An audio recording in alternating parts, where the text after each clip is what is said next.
আজি আমি আলোচনা কৰিম মেট্ৰিক পৰীক্ষাত কিমান নম্বৰ পালে এজন ছাত্ৰ বা ছাত্ৰী কি বিভাগত বা কি ডিভিজনত উত্তীৰ্ণ হয়। গতিকে আহা আজি আমাৰ এই ভিডিঅ'টো আৰম্ভ কৰোঁ, কিন্তু তাৰ পূৰ্বে নিশ্চয় চেনেলটো তোমালোকে ছাবস্ক্ৰাইব কৰি ল'বা যদিহে প্ৰথমবাৰ চাই আছা, কাৰণ আমি 1 লাখ ছাবস্ক্ৰাইবাৰ অতি ওচৰতে আছোঁ। গতিকে চেনেলটো ছাবস্ক্ৰাইব কৰি ওচৰতে অহা বেল আইকনটোত ক্লিক কৰি দিবা।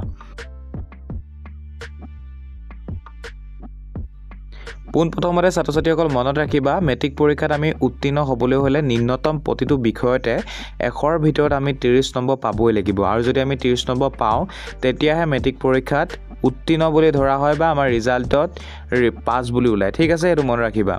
আৰু মনত ৰাখিবা ছাত্ৰ ছাত্ৰীসকল, প্ৰজেক্ট, প্ৰেক্টিকেল বা ইণ্টাৰনেল এছেছমেণ্ট, থিয়ৰী আৰু MCQত বেলেগ বেলেগ যিহেতু মাৰ্কছৰ আমাৰ এক্সাম হয়, কিছুমানত আমাৰ 100 হয়, কিছুমানত 50 হয় বা কিছুমানত 10 হয়। গতিকে তেনে ক্ষেত্ৰত তোমালোকে তাতো যিটো পাছ কৰাৰ মাৰ্ক থাকে সেইটো তোমালোকে পাব লাগিব।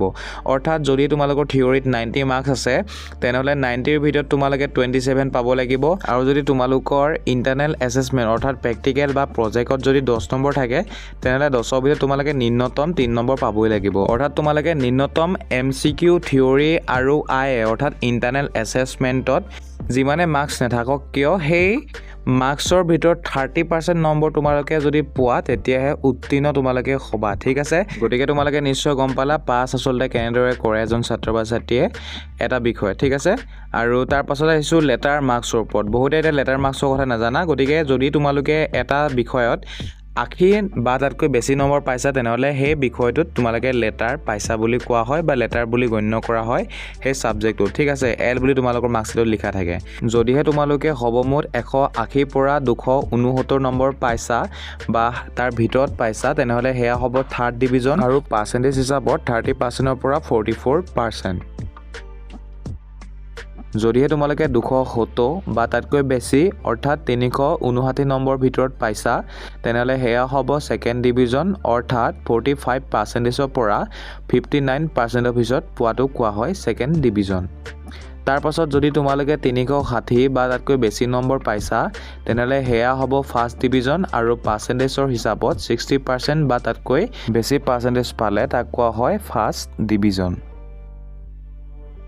যদিহে তোমালোকে 450 অৰ্থাৎ 450ৰ পৰা 509 নম্বৰ ভিতৰত পাইছা তেনেহ'লে তাক কোৱা হয় ষ্টাৰ মাৰ্কছ, আৰু পাৰ্চেণ্টেজ হিচাপত 75%ৰ পৰা 84%।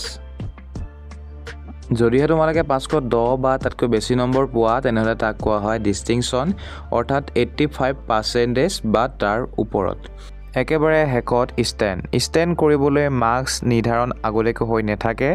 যিসকলে আটাইতকৈ বেছি নম্বৰ পাইছে অৰ্থাৎ টপ পজিশ্যনত আছে অৰ্থাৎ বেছিকৈ মাৰ্কছ লাভ কৰিছে তেওঁলোককে ষ্টেণ্ড কৰা হৈছে বা ষ্টেণ্ড কৰা মাৰ্কছ লাভ কৰিছে বুলি কোৱা হয়। গতিকে তোমালোকে নিশ্চয় তলৰ কমেণ্ট বক্সত কমেণ্ট কৰিবা যে মেট্ৰিক পৰীক্ষাত তোমালোকে কিমান পাৰ্চেণ্টেজ বা কিমান নম্বৰ লৈ উত্তীৰ্ণ হ'ব বিচাৰিছা, আৰু যদি তোমালোকৰ ফলাফল ঘোষণা কৰিছে ইতিমধ্যে নিশ্চয় জনাবা কিমান পাৰ্চেণ্টেজ বা কিমান নম্বৰ তোমালোকে লাভ কৰিছা। ভিডিঅ'টো আজি ইমানতে সমাপ্ত কৰিছোঁ। যদিহে উপকৃত হৈছোঁ বুলি ভাবিছা তেনেহ'লে নিশ্চয় এটা লাইক কৰি দিবা আৰু চেনেলটো নিশ্চয় ছাবস্ক্ৰাইব কৰি ল'বা। জয় অসম, জয় জুবিন দা।